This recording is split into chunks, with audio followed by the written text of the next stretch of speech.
क्या हाल चाल भाई लोग। तो फाइनली गाइस बायोमोलिक्यूल का नेक्स्ट लेक्चर लेते हैं। लास्ट लेक्चर होगा आज बायोमोलिक्यूल्स का। तो बस ये पहली स्लाइड एक क्लियर, इसके बाद एक स्लाइड और डैश सोल्व, इसके बाद सब कुछ खत्म हो जाएगा। उसके बाद एनसीईआरटी बस एक बार रीड कर लेना, देखोगे कोई भी पॉइंट ऐसा नहीं होगा जो मैंने नहीं बताया है। सिर्फ 1 घंटा लगेगा, 1 घंटे पूरी एनसीईआरटी भी रिवाइज हो जाएगी।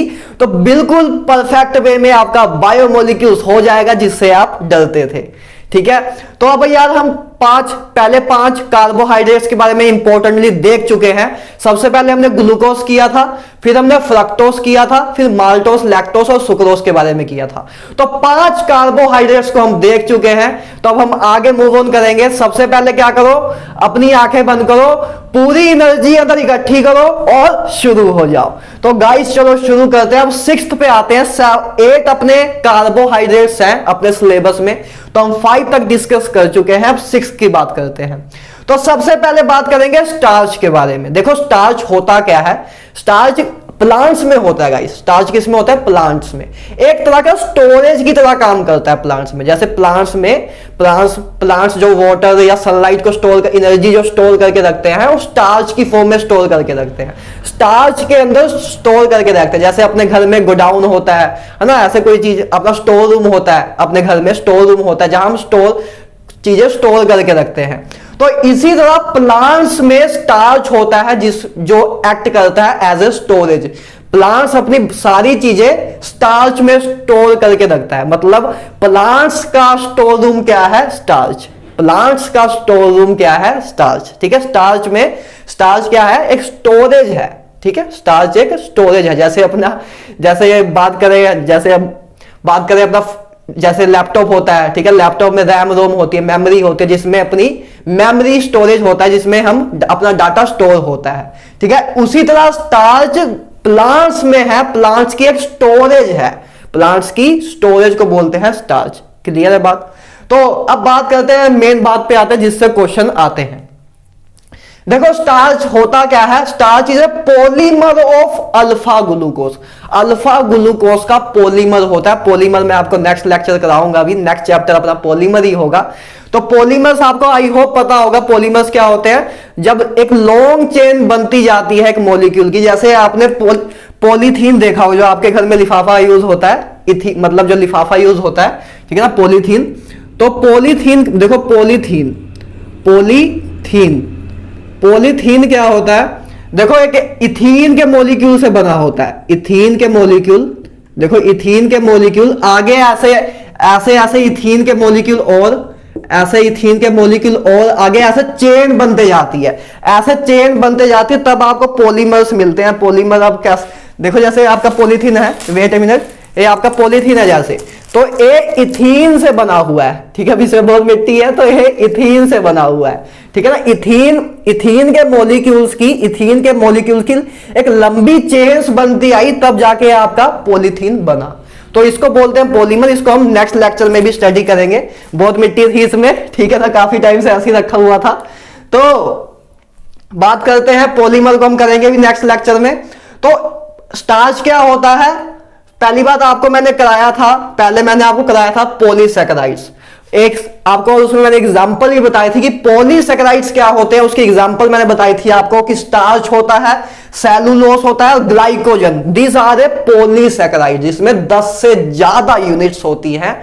ठीक है, तो ये अपने पॉलीसैकेराइड्स हैं पहली बात। तो स्टार्च क्या होता है? Polymer of alpha glucose. मतलब क्या होता है स्टार्च में? क्या होता है? अल्फा ग्लूकोज, एक अल्फा ग्लूकोज ए रहा, ठीक है, एक उसके बाद ए अल्फा ग्लूकोज ने एक बॉन्ड बनाया होता है दूसरे अल्फा ग्लूकोज से, ठीक है, और ए अल्फा ग्लूकोज ने फिर आगे बनाया होता है अल्फा ग्लूकोज से आगे। तो ऐसे ऐसे चलता जाता है, इधर भी ऐसे ऐसे आगे अल्फा ग्लूकोज ऐसे चेन बनती जाती है। तो इसको बोलते हैं पॉलीमर। ठीक है ना। तो स्टार्च क्या होता है? पॉलीमर ऑफ अल्फा ग्लूकोज की मतलब जब आपसे भी पूछ सकते हैं कि जब स्टार्च को हाइड्रोलाइज करें, जब स्टार्च को हाइड्रोलाइज करेंगे तो हमें क्या मिलेगा, तो अल्फा ग्लूकोज ही मिलेंगे, क्योंकि स्टार्च किस यूनिट सेल से मिलकर बना है, किस यूनिट से मिलकर बना हुआ है, ग्लूकोज से, अल्फा ग्लूकोज से। तो जब स्टार्च की आप हाइड्रोलाइसिस करोगे तो आपको अल्फा ग्लूकोज ही मिलेंगे। जब स्टार्च की आप हाइड्रोलाइसिस करते हो तो ये बॉन्ड स्प्लिट हो जाते हैं, हाइड्रोलाइसिस हो जाती है, वाटर के प्रेजेंस में बॉन्ड स्प्लिट हो जाते हैं, तो आपको अल्फा ग्लूकोज मिलते हैं। तो पहली बात है क्लियर है, स्टार्च क्या होता है, पॉलीमर ऑफ अल्फा ग्लूकोज। तो गाइस अब बात करते हैं आगे, ठीक है, पहली बात स्टार्च के बारे में क्लियर है। अब देखो स्टार्च क्या है, स्टार्च में दो कंपोनेंट्स होते हैं, स्टार्च इन दो कंपोनेंट से मिलकर बना हुआ है, बहुत ही इंपॉर्टेंट है, इसको ध्यान से समझना। स्टार्च के दो कंपोनेंट्स हैं, एक कंपोनेंट होता है स्टार्च का अमाइलोस और दूसरा होता है अमाइलोपेस्टिन। एक होता है अमाइलोस, एक होता है अमाइलोपेस्टिन, ठीक है। तो दो कंपोनेंट्स है स्टार्च के, कि मतलब जो स्टार्च है इन दो चीजों से मिलकर बना हुआ है, ठीक है। अब इन दोनों में डिफरेंस देखते हैं, दोनों में डिफरेंस बहुत क्लियर रखना, एज ए पॉइंट के फॉर्म में लेके आया हूं, ऐसा आपको एनसीईआरटी में नहीं कराया जाता, बिल्कुल बेस्ट वे में रिप्रेजेंट कर रहा हूं कि आपके जैसी आप सुनो वैसी आपके माइंड में चला जाए। तो बस आराम से करते रहो, ठीक है, तो लगातार देखते रहो, बोर ना होना बस, ठीक है ना। इससे ज्यादा बेस्ट तरीके से रिप्रेजेंट नहीं हो सकता बायोमोलिक्यूल, ठीक है ना। तो स्टार्च अपना दो कॉम्पोनेंट्स होते हैं स्टार्च के, एक अमाइलोस और एक अमाइलोपेस्टिन, ठीक है। तो अमाइलोस और अमाइलोपेस्टिन में फर्क देखते हैं क्या है। देखो अमाइलोस क्या होता है, स्ट्रेट चेन स्ट्रक्चर होता है। अमाइलोस का जो स्ट्रक्चर होता है स्ट्रेट चेन होता है। कैसा, स्ट्रेट चेन, जैसे क्या होता है अल्फा। देखो पहली बात, अमाइलोस में भी अल्फा डी ग्लूकोसी होते हैं, अमाइलोस में भी अल्फा ग्लूकोसी होते हैं, और अमाइलोपेस्टिन में भी अल्फा ग्लूकोसी होते हैं, दोनों में अल्फा ग्लूकोस होते हैं, बस लिंकेज में फर्क है। देखो क्या होगा, अमाइलोस क्या होता है, अमाइलोस में बस अल्फा ग्लूकोस ऐसे एक स्ट्रेट चेन बनती जाती है, एक स्ट्रेट स्ट्रक्चर बनता है, उसको बोलते हैं अमाइलोस। अमाइलोपेस्टिन में क्या होती है, ब्रांच चेन स्ट्रक्चर होता है। मतलब क्या होता है, अल्फा ग्लूकोस ऐसे तो थे, उसके बाद ऐसे इधर ब्रांच भी बनती है। देखो अल्फा ग्लूकोस ऐसे आया तो इधर नीचे देखो, जैसे इधर ले लें तो ए अल्फा ग्लूकोस है, अब नीचे एक ब्रांच बन जाएगी, ए अल्फा ग्लूकोस एक इधर लग जाएगा। तो ऐसे ब्रांचिंग हो रही है, इसको बोलते हैं ब्रांचिंग। तो इसको हम करेंगे भी ऐसे, जब हम पॉलीमर करेंगे तो ब्रांच बनने लग जाती है, मतलब इधर भी है और नीचे ब्रांच भी बनते आ रही है। तो अमाइलोपेस्टिन का क्या होता है, ब्रांच चेन स्ट्रक्चर होता है। अमाइलोपेस्टिन का ब्रांच चेन स्ट्रक्चर होता है। अमाइलोस का स्ट्रेट स्ट्रक्चर होता है, उसमें कोई ब्रांचिंग नहीं होती, इसमें ब्रांचिंग आ जा रही है उसमें, और इसमें अमाइलोपेस्टिन में ब्रांचिंग होती है, अमाइलोस में नहीं होती। पहली बात है क्लियर, इसका स्ट्रेट स्ट्रक्चर होता है, इसका ब्रांच होता है। अब दूसरी बात करें, बहुत इंपॉर्टेंट पॉइंट, इसमें लिंकेज कौन सी होती है। देखो जितने भी मैंने आपको क्या बताया था, कार्बोहाइड्रेट्स में कौन सी लिंकेज होती है, कभी कभी पूछ सकते हैं कि which linkage is possible in carbohydrates, की मतलब कार्बोहाइड्रेट्स में कौन सी लिंकेज होती है, तो ग्लाइकोसिडिक लिंकेज होती है। पहली बात तो ये क्लियर है। अब ये भी पूछ लेते हैं कि किस किस कार्बन में प्रेजेंट है। तो देखो हमने पहले भी ये चीजें बात की है वैसे तो, है ना, C1 C4 ये सब बात की है। सुक्रोज में कौन सी होती थी, C1 C2, याद रखना, सुक्रोज में कंफ्यूजन हो जाती है बच्चों को। अमाइलोस में C1 C4 ग्लाइकोसिडिक लिंकेज होती है, मतलब एक अल्फा ग्लूकोज का पहला कार्बन और इस अल्फा ग्लूकोज का फोर्थ कार्बन आपस में कनेक्ट होते हैं, ठीक है। इस ग्लूकोज का देखो, इस अल्फा ग्लूकोज का पहला कार्बन और इस ग्लूकोज का देखो, इधर बीच में आपकी ग्लाइकोसिडिक लिंकेज आ जाती है, वाटर रिमूव हो जाता है। तो इधर जो ग्लूकोज, इधर जो ये वाला आपके पास ग्लूकोज है, इसका पहला कार्बन और इस वाले ग्लूकोज का फोर्थ कार्बन आपस में ग्लाइकोसिडिक लिंकेज से कनेक्ट होते हैं। तो इसलिए इसमें C1 C4 glycosidic linkage presence होती है। क्लियर है बात। इसमें क्या होती है, अमाइलोपेस्टिन में C1 C4 and C1 C6 glycosidic linkage presence बहुत इंपॉर्टेंट है। इसमें C1 C4 तो होती है, साथ साथ में C1 C6 भी होती है। देखो क्योंकि अमाइलोपेस्टिन का स्ट्रक्चर, एक बार आप ऐसा करो, साथ में एनसीईआरटी की बुक खोलो, एनसीईआरटी की बुक खोलो, बायोमोलिक्यूल का चैप्टर ओपन करो और इन चीजों को देख, इन चीजों को, एक टॉपिक को खोल के बैठो। और उधर इसका पॉलीमर बनाया होगा, बहुत लेंथी सा पॉलीमर होगा, इधर बनाना आसान नहीं था तो इधर मैंने नहीं लिखा, ठीक है ना। उसको साथ में देखते जाओ, मैं आपको बता रहा हूं, आपको क्लियर भी होता जाएगा। 1 मिनट पॉज कर लो और 1 मिनट थोड़ी हिम्मत करके बुक खोल लो, ठीक है ना। बस मैं बता रहा हूं, बस आप उस पिक्चर को देख लेना बस, ठीक है ना। तो अमाइलोपेस्टिन क्या होता है? अमाइलोपेस्टिन मैंने आपको क्या बताया था कि ब्रांचिंग हो जाती है। तो अमाइलोपेस्टिन में 2 लिंकेज होती हैं, एक C1C4 और एक C1C6। देखो C1C4 तो ऐसे इसी करके आती है क्योंकि लीनियर चेन भी है, और C1C6 इधर कार्बन के बीच में होती है। जो आपकी ब्रांचिंग हुई, जब जो आपकी ब्रांचिंग हुई तो इधर है C1C6 लिंकेज होती है, C1C6 इधर बीच में ऑक्सीजन होता है। और इस कार्बन का पहला का, इस ग्लूकोज का पहला कार्बन और ये जो आगे ब्रांच चेन बनी है इसका 6th कार्बन आपस में ग्लाइकोसिडिक लिंकेज से कनेक्ट होते हैं। आई होप आपने साथ में खोला हो, एनसीईआरटी को खोली हो, हिम्मत की हो एक बार, और आपको समझ आ गया होगा कि मैं आपको क्या बताना चाह रहा था, ठीक है। तो इसमें C1C4 एंड C1C6 लिंकेज है, इसमें C1C4 ग्लाइकोसिडिक लिंकेज ही प्रेजेंट है। पहली बात है, क्लियर है।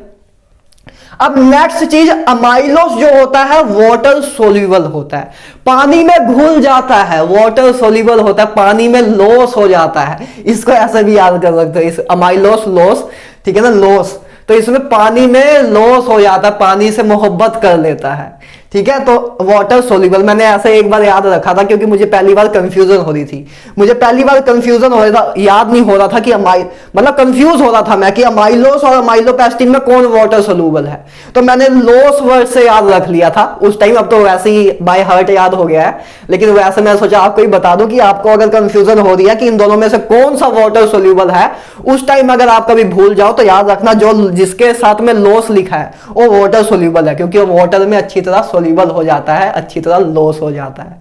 क्लियर है बात। और ये वाटर इनसोल्यूबल है, ठीक है। देखो अमाइलोस आपका 50% टू 20% ऑफ स्टार्च होता है। देखो मैंने आपको बताया था स्टार्च के 2 कंपोनेंट्स होते हैं, स्टार्च के 2 कंपोनेंट्स होते हैं, 2 चीजों से मिलकर बना होता है अमाइलोस और अमाइलोपेस्टिन। तो स्टार्च का जो 50 टू 20% होता है वो अमाइलोस होता है, और स्टार्च का 80 टू 85% जो होता है वो अमाइलोपेस्टिन होता है। मतलब मेजर अमाउंट में आपका अमाइलोपेस्टिन प्रेजेंस होता है, ठीक है। तो ये 4 मोस्ट इंपोर्टेंट पॉइंट है, इस मतलब मोस्ट इंपोर्टेंट क्या, सबसे मतलब यही है, इसके अलावा कुछ है ही नहीं है एनसीईआरटी में। तो ये 4 पॉइंट है जिसको थोड़ा अलग फॉर्म में एनसीईआरटी में लिखा हुआ था कि याद करना, ग्रैस्प करना थोड़ा मुश्किल होता था, तो इसको ऐसे पॉइंट के फॉर्म में ला दिया तो आपके लिए आसान हो गया काम। तो पहली बात स्ट्रेंथ स्ट्रक्चर होता है इसका ब्रांच, इसमें C1C4 ही होती है, इसमें C1C4 and C1C6 water soluble, water insoluble, ठीक है। 15 to 20% and 80 to 85%, that's all, ठीक है, क्लियर है। तो ये ओवरऑल बात थी स्टार्च के बारे में, इससे ज्यादा स्टार्च में कुछ नहीं है, एनसीईआरटी देख लेना, कोई भी लाइन नवी नहीं है इसके अलावा। क्लियर है बात। अब नेक्स्ट बात करते हैं सेलुलोज के बारे में। सेलुलोज देखो पहली बात होता क्या है, देखो सेलुलोज जो है ना, ये देखो जो सेल वॉल होती है ना आपकी, जो प्लांट्स में सेल वॉल होती है, जो सेल वॉल होती है, बायो वाले बच्चों को ज्यादा पता होगा, जो सेल वॉल होती है, सेल वॉल का मेन कंपोनेंट होता है सेलुलोज। देखो सेलुलोज वुड में प्रेजेंट होता है, जो अपनी लक्कड़ होती है, वुड होती है ना, जो अपना जैसे अपना ट्री है, ये अपना प्यारा सा ट्री है, और ये जो वुड है आपकी, ये आपकी किससे बनी होती है, सेलुलोज से। इसमें मेजर कंपोनेंट जो होता है आपका सेलुलोज होता है। तो सेलुलोज आपके देखो जैसे आपका कोई भी चीज है, जैसे व्हाइट बोर्ड है ना, ये व्हाइट बोर्ड है, व्हाइट बोर्ड प्लाई बाहर से ऐसा सरमाइका है लेकिन अंदर तो प्लाई है इसके, तो वुड यूज हुई है, तो वो भी चीज आप उसके अंदर भी क्या है, सेलुलोज है, उसके अंदर भी क्या है, सेलुलोज है। जैसे अपने पास मनी है, पैसा होता है, जो पैसा किससे बना होता है, ट्री की मतलब ट्री से ही पैसा या पेपर जनरेट होता है। तो जो अपनी मनी होती है, मनी जब जो आपके पास पैसा होता है, नोट होता है, सिक्का नहीं बात कर रहा हूं, नोट जो होता है उसमें वो भी सेलुलोज उसमें प्रेजेंट होता है, ठीक है। तो वुड वाली जो इतनी भी चीजें हैं उसमें सेलुलोज प्रेजेंस होता है, ठीक है। तो अब बात करते हैं मेन जो अपने जिस पे क्वेश्चन आते हैं उस पर भी बात कर लेते हैं। सेलुलोज क्या होता है, polymer of beta D glucose. क्या होता है, वो अल्फा ग्लूकोज का होता था, ये बीटा डी ग्लूकोज का पॉलीमर होता है। मतलब क्या होता है इसमें, एक मिनट इसको इरेज कर दें। तो ये क्या होता है, पॉलीमर होता है बीटा डी ग्लूकोज का, मतलब बीटा डी ग्लूकोज, एक बार बीटा डी ग्लूकोज ये रहा, ठीक है, तो एक बार फिर बीटा डी ग्लूकोज, ऐसे ऐसे चेन बनती जाती है, बीटा डी ग्लूकोज एक और लग गया, तो ऐसे ऐसे बीटा डी ग्लूकोज आगे लगते जाते हैं, इधर भी लगते जाते हैं, तो ऐसा एक आपका पॉलीमर बनता है, तो उसको बोलते हैं सेलुलोज। तो एक क्वेश्चन ये भी पूछ सकते हैं कि by the hydrolysis of cellulose which compound you obtain, तब आप क्या बोलोगे, हमें बीटा डी ग्लूकोज मिलता है, सिंपल सी बात, ठीक है ना। तो सेलुलोज क्या होता है, polymer of beta D glucose. तो इसके हम कुछ मेन पॉइंट देख लेते हैं। पहली बात है स्ट्रेट स्ट्रेन स्ट्रक्चर होता है, स्ट्रेट होता है, ऐसी होता है स्ट्रक्चर, ठीक है ना। एनसीईआरटी साथ में आपने अगर खोली है तो देख भी लेना इसका स्ट्रक्चर, ऐसे बीटा डी ग्लूकोज ऐसे लाइन से एक बार आपको दो तीन मॉलिक्यूल कम से कम दिखाए होंगे एनसीईआरटी में, ठीक है ना। तो ऐसे बीटा डी ग्लूकोज पहला, फिर बीटा डी ग्लूकोज दूसरा, फिर बीटा डी ग्लूकोज तीसरा, और उसके बाद ऐसे ऐसे लिख दिया होगा कि ऐसे आगे जा रही है, ऐसे मतलब लिख दिया होगा कि ये चीज आगे जा रही है। देखो ये सिंबल होता है कि आगे भी ये चेन जा रही है, कंटिन्यूअस है, बहुत आगे तक जा रही है, ठीक है ना। तो ऐसे आपके बीटा डी ग्लूकोज लगे होते हैं, उसको पॉलीमर बोलते हैं, ठीक है। तो वो अपना सेलुलोज है, polymer of beta D glucose, ठीक है। तो स्ट्रेट चेन स्ट्रक्चर होता है बीटा डी ग्लूकोज का। और दूसरा इसका मेन इंपॉर्टेंट पॉइंट क्या है, सेलुलोज में ज्यादातर पॉइंट यही पूछे जाते हैं कि सेलुलोज में कौन सी लिंकेज है, तो इसमें C1C4 ग्लाइकोसिडिक लिंकेज है, कि मतलब पहले ग्लूकोज का पहला कार्बन और इस ग्लूकोज का दूसरा कार्बन ऐसे ग्लाइकोसिडिक, फोर्थ कार्बन सॉरी, ऐसे ग्लाइकोसिडिक लिंकेज से प्रेजेंस होते हैं। एक बार एनसीईआरटी में देख लो, ठीक है ना, देखोगे तो दिखेगा आपको कि बीटा डी ग्लूकोज का एक मॉलिक्यूल है, बीटा डी ग्लूकोज का पहला carbon, beta D glucose molecule का जो इधर वाला है इसका पहला कार्बन, और जो दूसरा बीटा डी ग्लूकोज है उसका फोर्थ कार्बन आपस में ग्लाइकोसिडिक लिंकेज से लिंक है। तो इसलिए सेलुलोज में C1C4 ग्लाइकोसिडिक लिंकेज प्रेजेंस है। क्लियर है बात। तो इसी के साथ आपका सेलुलोज भी खत्म होता है। नेक्स्ट बात करते हैं ग्लाइकोजन के बारे में। देखो ग्लाइकोजन क्या होता है, ग्लाइकोजन जैसे आपके प्लांट्स में आपका स्टार्च क्या काम करता था, स्टोरेज की तरह, इसी तरह ग्लाइकोजन एनिमल्स के अंदर स्टोरेज का काम करता है। जैसे स्टार्च अपना काम करता था स्टोरेज, एज ए स्टोरेज की तौर पे काम करता था प्लांट्स के केस में, इसलिए ग्लाइकोजन है, एक ग्लाइकोजन क्या करता है, एज ए स्टोरेज का काम करता है एनिमल्स के केस में, इसीलिए इसको एनिमल स्टार्च भी बोलते हैं। कभी कभी पूछ सकते हैं आपसे which of the following molecule is known as animal starch, तो आप क्या बोलोगे, it is known as glycogen. Very simple, ठीक है। तो पहली बात नोन एज एनिमल स्टार्च, इसको एनिमल स्टार्च भी बोलते हैं क्योंकि ये भी एक स्टोरेज की तरह का एनिमल्स के अंदर एज ए स्टोरेज मॉलिक्यूल की तरह काम करता है, ठीक है। तो ग्लाइकोजन होता क्या है, पॉलीमर ऑफ अल्फा ग्लूकोज, तो दोनों सेम ही चीज है, पॉलीमर ऑफ अल्फा ग्लूकोज होता है, ठीक है। तो बस फर्क क्या है दोनों में, फर्क तो दिख रहा है ना, क्योंकि इसमें दो पार्ट है, स्टार्च में अमाइलोस भी है, माइलोपेस्टीन है, जिसके एक कंपोनेंट में C1C4 लिंकेज है, लेकिन इसमें दो C1C4 एंड C1C6 लिंकेज है। तो इसमें देखो, इसमें क्या है, C1C4 ग्लाइकोसिडिक लिंकेज होती है, इसमें C1C4 ग्लाइकोसिडिक लिंकेज प्रेजेंस होती है, बहुत ज्यादा इंपॉर्टेंट है। और इसमें यार इसमें C1C4 और साथ में लिखना भूल गया मैं, और साथ में C1C6 लिंकेज भी प्रेजेंस होती है। मतलब इसका जो स्ट्रक्चर होता है, ग्लाइकोजन का जो स्ट्रक्चर होता है वो अमाइलोपेस्टीन के तरह सिमिलर होता है। सॉरी मैं लिखना भूल गया था, लेकिन बता दिया मैंने, ठीक है ना, मुझे तो याद ही है, बस लिखना भूल गया था। तो अमाइलोपेस्टीन का जो स्ट्रक्चर है वो ग्लाइकोजन, मतलब ये भी कह सकते हो कि ग्लाइकोजन का जो स्ट्रक्चर है वो अमाइलोपेस्टीन की तरह है।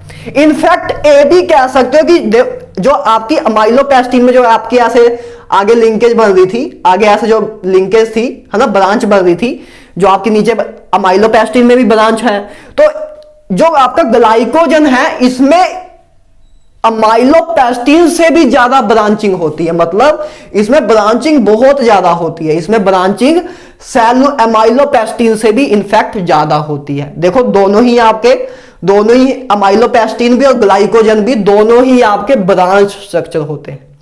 दोनों ही आपके ब्रांच स्ट्रक्चर होते हैं, लेकिन आपसे कोई ये पूछे कि किसमें ब्रांचिंग ज्यादा होती है, दोनों का स्ट्रक्चर सेम है, दोनों का स्ट्रक्चर सिमिलर कह सकते हो, सिमिलर ज्यादा बेटर वर्ड है कि दोनों का स्ट्रक्चर सिमिलर है, एक जैसा है दिखने में, पूरा सेम नहीं कह रहे हैं, ठीक है ना। तो अमाइलोपेस्टिन एंड ग्लाइकोजन का स्ट्रक्चर सिमिलर है, ठीक है। इसी करके इन दोनों में C1C4 एंड C1C6 लिंकेज भी प्रेजेंस है, दोनों में ही प्रेजेंस है, बस इसमें थोड़ी ब्रांचिंग का अमाउंट ज्यादा होता है एज कंपेयर टू इसके। क्लियर है बात। तो यही था ग्लाइकोजन के बारे में, पॉलीमर ऑफ अल्फा ग्लूकोज है, ठीक है, नॉन एज एनिमल स्टार्च, और इसमें C1C4 and C1C6 glycosidic linkage presence है। क्लियर है बात, ठीक है। तो अब नेक्स्ट बात करते हैं प्रोटीन्स के बारे में। गाइस इसी के साथ आपका पूरा कार्बोहाइड्रेट्स खत्म होता है, पूरा कार्बोहाइड्रेट्स खत्म होता है। मूव ऑन करते हैं प्रोटीन्स में। देखो प्रोटीन्स के बारे में बात करते हैं। प्रोटीन्स आपको पता है कि बहुत ही नेसेसरी, बहुत ही एक फंडामेंटल चीज है अपने बॉडी के डेवलपमेंट के लिए। हम रोज प्रोटीन्स खाते ही रहते हैं, दाल खाते हैं, ठीक है, चिकन खाते हैं जो नॉन वेज होंगे, और चिकन खाते हैं, फ्रूट्स खाते हैं, उनमें भी प्रोटीन्स होते हैं।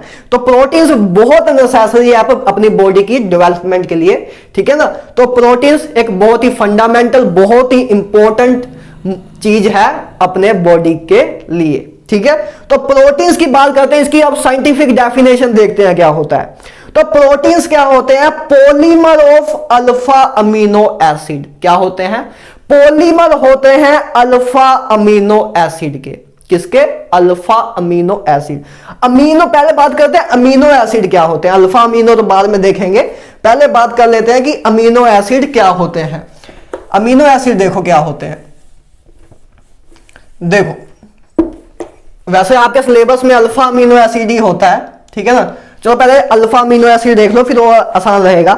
देखो ए आपका होता है अल्फा अमीनो एसिड। देखो पहले अमीनो एसिड का मतलब क्या कि उसमें एक अमाइन ग्रुप है, उसमें एक अमाइन ग्रुप है और एक एसिड ग्रुप है। तो इसमें एक अमाइन ग्रुप भी है, एक एसिड ग्रुप भी है, तो इसको बोलते हैं अमीनो एसिड। अब अल्फा वर्ड कैसे आया? अल्फा वर्ड कैसे आया? पहली बात तो ये आपको समझ आया कि अमीनो एसिड क्या होता है, जिसमें अमाइन ग्रुप भी हो और कार्बोक्सिलिक ग्रुप भी हो, ठीक है, कार्बोक्सिलिक ग्रुप भी हो, तो उसको बोलते हैं अमीनो एसिड। अब अल्फा क्यों आया? देखो अल्फा किस के रिस्पेक्ट में आया? ये आपका कार्बोक्सिलिक एसिड था, ये आपका कार्बोक्सिलिक ग्रुप था, ये आपका कार्बोक्सिलिक ग्रुप था, तो इसके रिस्पेक्ट में आपका ये अल्फा कार्बन है। ये आपका क्या है? ये अल्फा कार्बन है ना। ये आपका क्या है? देखो ये कार्बोक्सिलिक ग्रुप है, इसके वाला कार्बन क्या है? अल्फा कार्बन, इसको बोल सकते हैं। तो अल्फा कार्बन पे जब आपका अमाइन ग्रुप लगा हो तो उसको बोलते हैं अल्फा अमीनो एसिड, ठीक है, इसको बोलते हैं अल्फा अमीनो एसिड। अगर मान लो एक कार्बन और लगा होता, जैसे मान लो, जैसे वैसे आपका काम का तो नहीं है, ठीक है ना, चलो ऐसी इतना काम का नहीं है तो आपको ऐसे ही बता देता हूं कि अगर आपका जो ये अमाइन ग्रुप है, जो ये आपका अमाइन ग्रुप है, और अगर अल्फा की जगह नेक्स्ट कार्बन पे लगा होता, मतलब जो आपका अल्फा की जगह जो ये आपका कार्बन है, ये आपका कार्बन अल्फा कार्बन है, तो उसका जो नेक्स्ट कार्बन होगा उसको क्या बोलेंगे? Beta carbon. तो अगर आपका अमाइन ग्रुप बीटा कार्बन पे लगा होता तब उसको बोलते बीटा अमीनो एसिड। और अगर उससे भी नेक्स्ट कार्बन पे लगा होता, मतलब कार्बोक्सिलिक ग्रुप से थर्ड कार्बन पे, तो जब थर्ड कार्बन जो होता उस पे क्या लगता? उसको क्या बोलते? Gamma amino acid. तो अल्फा अमीनो एसिड क्या होता है? जब अल्फा कार्बन पे आपका अमाइन ग्रुप लगा हो। बीटा अमीनो एसिड क्या होता है? जब बीटा कार्बन पे आपका अमाइन ग्रुप लगा हो। गामा अमीनो एसिड क्या होता है? जब आपका गामा कार्बन पे लगा हो। अल्फा बीटा गामा ऐसे हम बोलते हैं। अल्फा पोजीशन क्या होती है? Next to adjacent to the group, ठीक है ना, एंड बीटा मतलब उसके आगे, ठीक है, अल्फा के आगे जो होती है पोजीशन उसको बीटा बोलते हैं, बीटा के आगे गामा, गामा के आगे पास्कल, ऐसे चलते जाता है, ठीक है ना आप। लेकिन अब इधर मेन बात क्या है, जो अमीनो एसिड आपके अल्फा अमीनो एसिड भी होते हैं, बीटा अमीनो एसिड भी होते हैं, गामा अमीनो एसिड भी होते हैं, पास्कल भी होते हैं, लेकिन प्रोटीन्स सिर्फ अल्फा अमीनो एसिड के ही बनते हैं। अगर आपसे कोई पूछे कि अमीनो एसिड क्या अल्फा सिर्फ अल्फा ही होते हैं? नहीं, अमीनो एसिड अल्फा भी होते हैं, बीटा भी होते हैं, गामा भी होते हैं। लेकिन अगर आपसे ये पूछे कोई कि प्रोटीन्स क्या सिर्फ अल्फा अमीनो एसिड से बनते हैं, तो यस, प्रोटीन सिर्फ अल्फा अमीनो एसिड से ही बनते हैं। क्लियर है बात? तो प्रोटीन्स पहली बात क्या होते हैं, polymer of alpha amino acid. देखो अल्फा अमीनो एसिड का मैं स्ट्रक्चर लिखा हुआ है, देखो क्या होता है अल्फा अमीनो एसिड, एक कार्बन है, कार्बन से एक कार्बोक्सिलिक ग्रुप लगा है, एक अमाइन ग्रुप लगा है और एक आर ग्रुप है। आर अभी बताऊंगा, आर आगे बताऊंगा भी क्या होता है। वैसे आर आपको पता है अल्काइल ग्रुप होगा ज्यादातर में, ठीक है ना, एक जगह बस हाइड्रोजन होता है, लेकिन आर आपका कोई भी एक ग्रुप मानो अभी, आर आपका एक कोई भी एक ग्रुप है, ठीक है ना, आर एक कोई भी ग्रुप है और एच आपका हाइड्रोजन है, इसमें तो कोई बात ही नहीं है। तो ए होता है आपका अमीनो एसिड, ठीक है, ए होता है आपका अल्फा अमीनो एसिड। तो ए आपका अल्फा अमीनो एसिड होता है। पहली बात इस स्ट्रक्चर को ध्यान से देख लेना, ये स्ट्रक्चर अभी आपको मैं वैसे इसका थोड़ा सा एक चीज बताऊंगा अभी, लेकिन ये देखो इसमें इससे जो है 4 डिफरेंट ग्रुप लगे हुए हैं, इससे इस कार्बन से 4 डिफरेंट ग्रुप लगे हुए हैं। तो हम कह सकते हैं कि ये ऑप्टिकली एक्टिव है, ये ऑप्टिकली एक्टिव है, ठीक है ना, ऑप्टिकाइरल कार्बन है इसमें, तो ये ऑप्टिकली एक्टिव होगा। क्या काइरल कार्बन से ही हम श्योर कह सकते हैं कि ऑप्टिकली एक्टिव होगा? नहीं कह सकते, क्योंकि सिमेट्री भी देखनी होती है। तो अभी एक छोटी सी चीज और बताऊंगा बाद में, ठीक है ना। वैसे तो इसमें आपकी सिमेट्री का भी प्रेजेंस नहीं होती अमीनो एसिड में, लेकिन एक ऐसा आपको अमीनो एसिड मैं बताऊंगा जिसमें जो ऑप्टिकल एक्टिव नहीं है। तो वैसे लगभग आपके सारे अमीनो एसिड जो हैं या सारे आपके अल्फा अमीनो एसिड जो हैं वो ऑप्टिकली एक्टिव होते हैं, बस एक नहीं है, उसको भी बताऊंगा, ठीक है ना। तो पहली बात, प्रोटीन्स क्या होता है, polymer of alpha amino acid, ये आपका अल्फा अमीनो एसिड होता है, ठीक है, उसी का पॉलीमर होता है। तो अब बात करते हैं, क्लासिफिकेशन कर लेते हैं अमीनो एसिड्स की, ठीक है ना, अमीनो एसिड की क्लासिफिकेशन कर लेते हैं। थोड़ा अमीनो एसिड को अगर हमें अमीनो एसिड पता है तो मतलब हमें प्रोटीन्स के बारे में पता है, क्योंकि प्रोटीन्स क्या होते हैं, अमीनो एसिड से बने होते हैं। तो हम अमीनो एसिड के बारे में स्टडी कर ली, मतलब प्रोटीन्स के बारे में कर ली, ठीक है ना। तो बस उसके बारे में बात करते हैं, क्लासीफाई करते हैं अमीनो एसिड को। तो देखो पहले हम क्लासीफाई करेंगे on the basis of acidic basic nature. Acidic basic nature पे हम क्लासीफाई करेंगे पहले, सबसे पहले अमीनो एसिड को। तो देखो मैंने बहुत सिंपल तरीके से लिखा है, बहुत परफेक्ट रिप्रेजेंट की है। देखो अमीनो एसिड को 3 टाइप्स में हम क्लासीफाई कर सकते हैं, एक एसिडिक, एक न्यूट्रल और एक बेसिक। देखो अमीनो एसिड को एसिडिक कब कहेंगे, जब उसमें नंबर ऑफ कार्बोक्सिलिक ग्रुप ज्यादा हो नंबर ऑफ अमाइन ग्रुप से। मतलब किसी अमीनो एसिड में नंबर ऑफ कार्बोक्सिलिक ग्रुप मतलब जो कार्बोक्सिलिक ग्रुप का जो अमाउंट है वो जब ज्यादा हो एंड इस अमाइन ग्रुप के अमाउंट से, तब उसको बोलते हैं एसिडिक, कि उसमें एसिडिक पार्ट ज्यादा है, एसिडिक ग्रुप ज्यादा है, ठीक है। और जिसमें एसिडिक ग्रुप और बेसिक ग्रुप इक्वल हो तो क्या होगा, उसको बोलते हैं न्यूट्रल अमीनो एसिड, उसको बोलते हैं न्यूट्रल अमीनो एसिड। और जिसमें बेसिक पार्ट ज्यादा हो, मतलब अमाइन पार्ट ज्यादा हो, अमाइन ग्रुप ज्यादा हो, उसको बोलते हैं बेसिक, ठीक है। तो हम कार्बोक्सिलिक एसिड और अमाइन के, कार्बोक्सिलिक ग्रुप और अमाइन ग्रुप के नंबर से बता सकते हैं कि ये एसिडिक अमीनो एसिड है कि न्यूट्रल है कि बेसिक है। एसिडिक कब होगा, जब कार्बोक्सिलिक एसिड ग्रुप ज्यादा हो, नंबर ज्यादा हो। न्यूट्रल कब होगा, जब दोनों सेम हो, जितने कार्बोक्सिलिक एसिड के ग्रुप के नंबर हैं, जितने कार्बोक्सिलिक एसिड हैं, ठीक है, उतने ही अपने अमाइन ग्रुप हैं, ठीक है। और जब अमाइन ग्रुप अपने जब ज्यादा होंगे तो अपना बेसिक होगा। तो एक फॉर्म ए है क्लासीफाई करने की। और दूसरे एक तरीके से क्लासीफाई कर सकते हैं on the basis of character. देखो कैरेक्टर के बेस में कैसे क्लासीफाई कर सकते हैं, कैरेक्टर्स के बेस में इसको 2 टाइप में क्लासीफाई कर सकते हैं, एक एसेंशियल और एक नॉन एसेंशियल। देखो 2 टाइप के आपके अमीनो एसिड होते हैं, एक एसेंशियल अमीनो एसिड्स और एक नॉन एसेंशियल।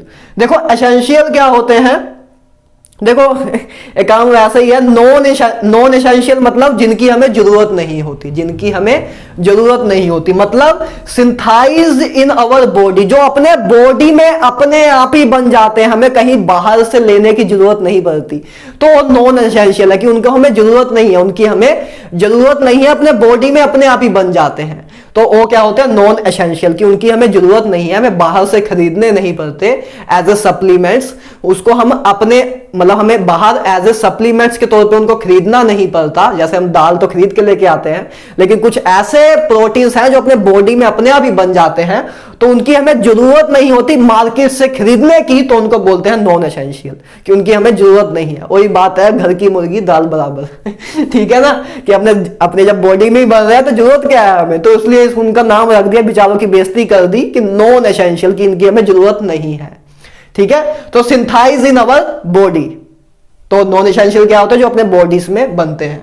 तो एसेंशियल क्या होते हैं, जो अपने बॉडी में बनते नहीं है, हमें बाहर से लेने पड़ते हैं, जो हमें जरूरत होती है, हमें जिंदा रहने के लिए, एक पॉजिटिव एनर्जी में रहने के लिए हमें प्रोटीन्स की जरूरत होती है, अपने डेवलपमेंट के लिए, अपने बॉडीज, अपने जो सेल है अंदर, उनको एक एनर्जेटिक करने के लिए हमको एसेंशियल्स, इसलिए हमें जो प्रोटीन्स हमें चाहिए होते हैं, और वो प्रोटीन्स हम एज ए सप्लीमेंट्स लेते हैं, एज ए फ्रूट की फॉर्म में, एज ए फूड की फॉर्म में, एज ए किसी भी फॉर्म में, हर कह लो अंडे की फॉर्म में, ठीक है, चिकन की फॉर्म में, किसी भी फॉर्म में हम उन प्रोटीन्स को ग्रैस्प करते हैं, तो वो होते हैं एसेंशियल, जिसको कांट सिंथाइज इन अवर बॉडी, की मतलब जो अपनी बॉडी अपने आप नहीं बनाती, हमें बाहर से मार्केट से खरीदना पड़ता है, तो उनकी हमें जरूरत होती है।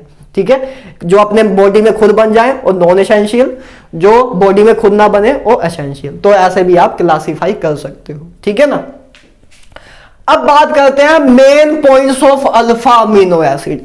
अल्फा अमीनो एसिड का कुछ मेन पॉइंट्स है, थोड़ा अलग ही तरीके से लिख दिया, ऐसे है कैसे लिखता गया मैं, तो प्रॉब्लम है थोड़ा सा व्हाइट बोर्ड, जो अपना व्हाइट बोर्ड है थोड़ा गलत लगा गया बंदा, जो लगा के गए अंकल और गलत लगा के चले गए, थोड़ा सा डिग्री में फर्क है, बिल्कुल वैसे करेक्ट नहीं लगा हुआ है। तो कभी इसको चेंज कराएंगे जब टाइम मिला, भी तो आपका एग्जाम नजदीक है तो इतना टाइम नहीं है अपने पास। तो बात करते हैं अल्फा अमीनो एसिड्स के मेन पॉइंट्स के बारे में। तो सबसे पहली बात है वाटर सोल्यूबल होते हैं। ये क्या होते हैं? Water soluble. वाई? क्योंकि इसमें हाइड्रोजन बॉन्डिंग प्रेजेंस होती है, इस करके वाटर सोल्यूबल होते हैं। ठीक है, तो वाटर सोल्यूबल होते हैं क्योंकि इनमें हाइड्रोजन बॉन्डिंग प्रेजेंस होती है। कलरलेस होते हैं, इनका कोई कलर नहीं होता। हाई मेल्टिंग पॉइंट होता है, मेल्टिंग पॉइंट हाई होता है due to formation of very good linkage. ठीक है ना। And fourth point is crystalline solid होते हैं। क्या होते हैं? Crystalline solid.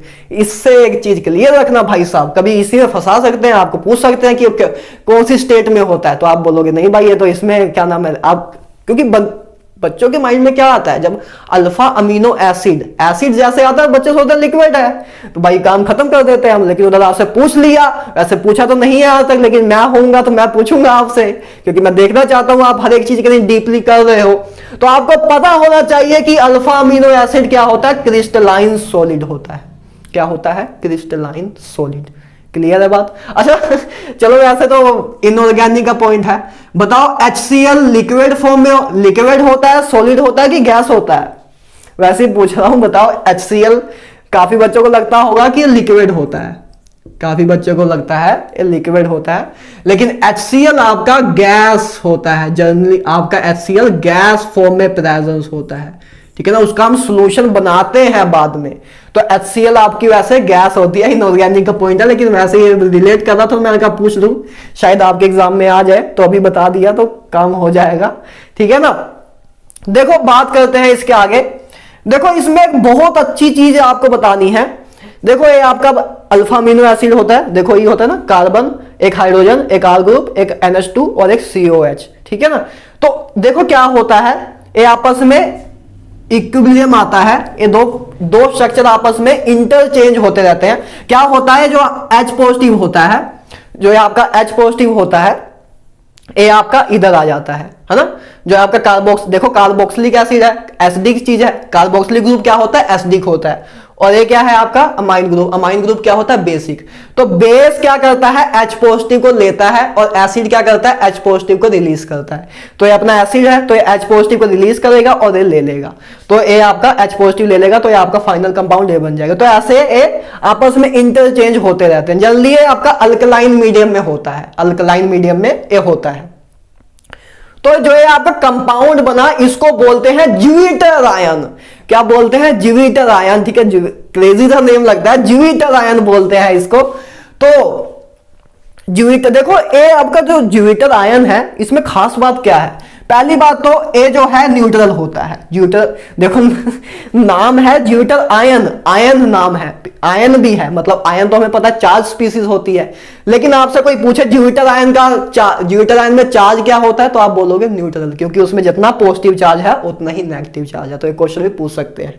तो ज्यूटर आयन क्या होता है, ओवरऑल न्यूट्रल होता है, ठीक है ना। इसमें क्योंकि इसमें equal amount of positive and negative charge होता है, जो जिस कारण इसका जो नेट चार्ज होता है वो 0 होता है। तो देखो नाम में आयन है, लेकिन और दो टाइप के इसमें चार्ज भी प्रेजेंस है, पॉजिटिव भी है, नेगेटिव भी है, लेकिन आपका ज्यूटर आयन होता क्या है, न्यूट्रल, क्योंकि ये दोनों आपस में न्यूट्रलाइज कर देते हैं और आपका स्ट्रक्चर जो है न्यूट्रल बन जाता है, ठीक है।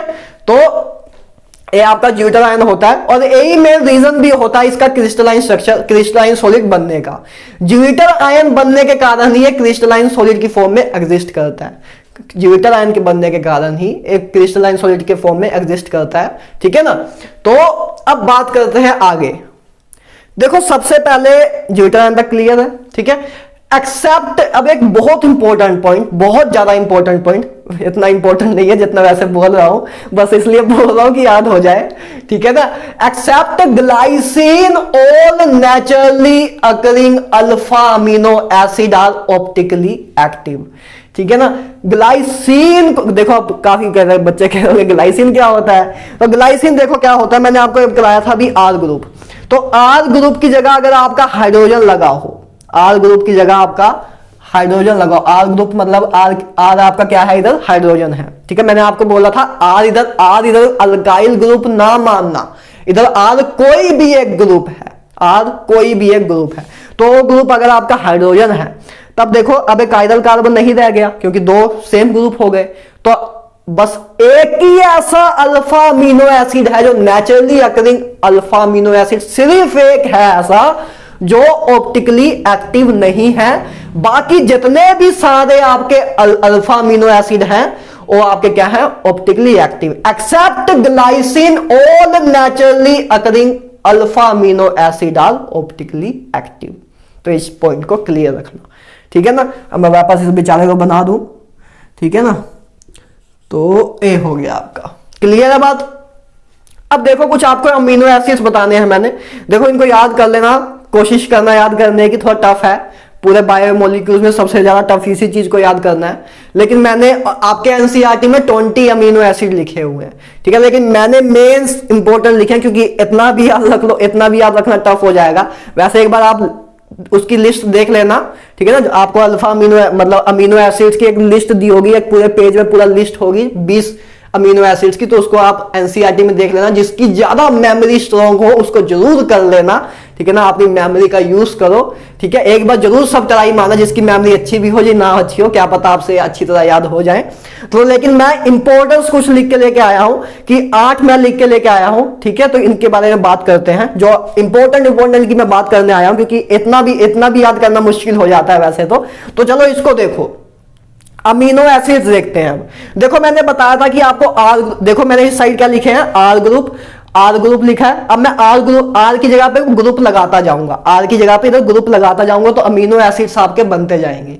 तो आर के ग्रुप्स लिखे हैं मैंने, ए उनका नेम लिखा है मैंने, ए सिंबल है, एक कोड है उनका, मतलब ये सिंबल भी देते हैं उन अमीनो एसिड के। हर एक अमीनो एसिड के लिए कोई सिंबल दिया जाता है और उसके लिए कोड भी रखा गया हुआ है, ठीक है ना। जेनेटिक्स में ज्यादा यूज, सॉरी पता नहीं क्या बोल रहा हूं मैं, तो ये आपके बायो में ज्यादा यूज होती है चीजें।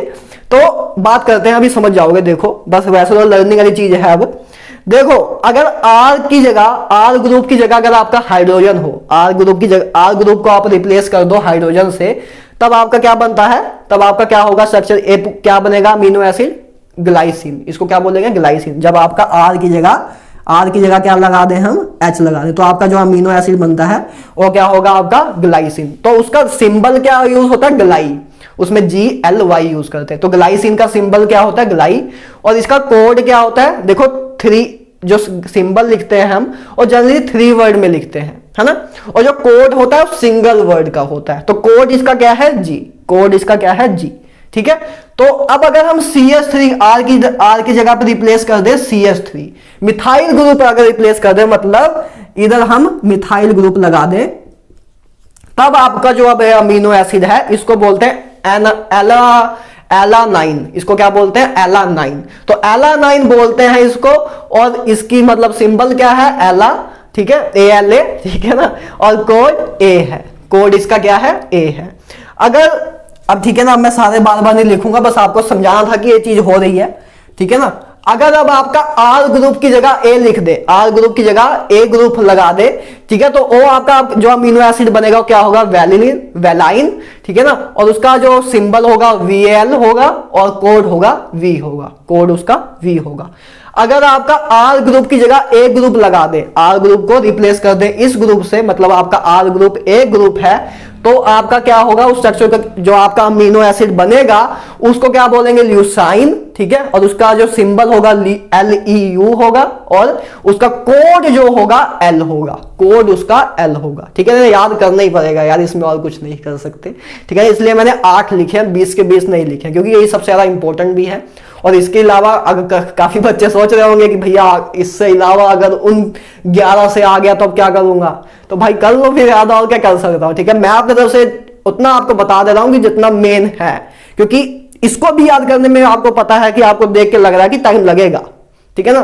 तो मैं अपने तरफ से, मैं लिखने को तो वो भी लिख सकता था, ठीक है ना, मुझे याद भी है, तो लेकिन मजा नहीं आएगा उसमें, आप पहली बार तो कर नहीं पाओगे, ठीक है ना, करना इतना आसान नहीं है वो। तो अगर जो कर भी सकता है बस लिस्ट लेना, जैसे मैं इधर बता रहा हूं उधर भी उसमें वही लिखा है, तो बस उधर से याद कर लेना, सिंपल सी बात है, ठीक है ना। अगर कोई बच्चा कह रहा कि भैया उस 11 में से आ गया तो क्या करूंगा, तो भाई कर लो, ठीक है ना, और क्या बताऊं, ठीक है ना। लेकिन मैं आपको मैक्सिमम प्रोबेबिलिटी से बता रहा हूं कि इनसे क्वेश्चन आता है, ठीक है ना। बाकी अगर किस्मत खराब रही तो क्या कर सकते हैं, लेकिन आएगा, ज्यादा चांस इससे ही है। अगर अब R ग्रुप की जगह आपके लिए A ग्रुप हो, ठीक है, A ग्रुप हो, तब उसको बोलते हैं आर्गिनाइन, ठीक है ना। उसका सिंबल क्या है? ARG, और कोड क्या है? R, कोड उसका है R।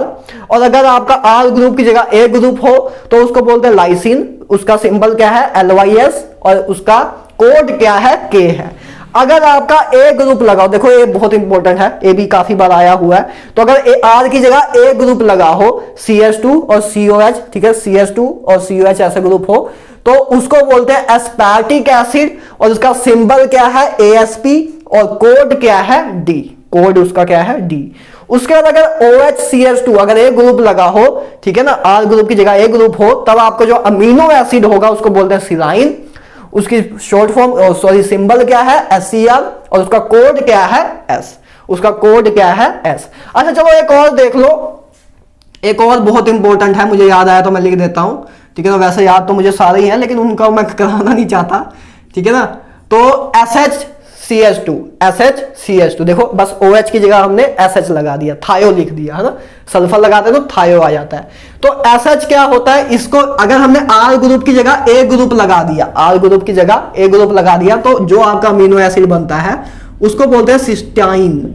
क्या बोलते हैं? सिस्टीन, जो बोलना है बोल लो, ठीक है। मेरी ग्रामर पे रह जाना, साइंस स्टूडेंट है हम, ठीक है ना, इतना बर्दाश्त करना पड़ेगा आपको। सिस्टीन बोलते, पता नहीं अब क्या बोलते हैं इसको, मैं तो सिस्टीन ही बोलता हूं, CYSTEINE, ठीक है। इसको अब अपने अकॉर्डिंग देख लेना क्या बोलते हैं। तो इसका जो सिंबल होता है वो क्या होता है? CYS, इसका सिंबल क्या होता है? CYS, और इसका कोड क्या होता है? C होता है। तो एक और 9 कर लेना, मेरे तरफ से मैं 9 आपको बता दिया कि इसी से क्वेश्चन आने के 99% चांस है, और 1% तो भाई किस्मत पे है, ठीक है ना। आप कर लो एक बार ट्राई मार के देख लेना पेज में से, ठीक है। मुझे याद करने में बहुत टाइम लगा था, तो एक बार आप ट्राई मार के देख लेना। और ऊपर से मेरी मेमोरी में थोड़ा अलग ही डिफॉल्ट है, मुझे याद थोड़ा जल्दी भी हो जाता है। तो एक बार आप देख लेना, आपको लिस्ट उधर एनसीईआरटी में मिल जाएगी, अगर आपसे याद होता है तो वेल एंड गुड, नहीं तो ये नो करना भी बहुत टफ हो जाता है। बिलीव मी, टॉपर्स के लिए भी नो भी याद करना बहुत टफ होता है। तो इन नो को याद कर लो यार, मैक्सिमम तो मैं ही कहूंगा, ठीक है। बाकी कोई दिक्कत नहीं है। बाकी अगर किसी को लगता है कि उसमें हाँ इतना पोटेंशियल है कि वो याद कर सकते हैं, ठीक है ना, मेरे जैसा पागलपन है, तो भाई कर लो, ठीक है ना। और कुछ कह नहीं सकते, अच्छी बात है, आप कुछ ना बाकियों से ज्यादा ही करके जाओगे, ठीक है ना। तो अब नेक्स्ट स्लाइड लेके आते हैं, उस बायोमोलिक्यूल्स के लेक्चर को फिनिश करते हैं। सबसे पहले इसका स्क्रीनशॉट ले लो, फिर मैं आता हूं फिर से। तो ले लो, स्क्रीनशॉट ले लो। तो हाँ भाई लोग, तो यार जो अपना लेक्चर है, ये जो मैंने स्लाइड लिखी है, अब इसको नेक्स्ट लेक्चर नंबर 3 में आगे कंटिन्यू करेंगे, क्योंकि इधर अभी कंटिन्यू करूंगा, क्योंकि मैं इसको आराम से कराना चाहता हूं कि एक बार में आपको समझ आ जाए, ठीक है ना, जल्दी जल्दी कराना नहीं चाहता हूं।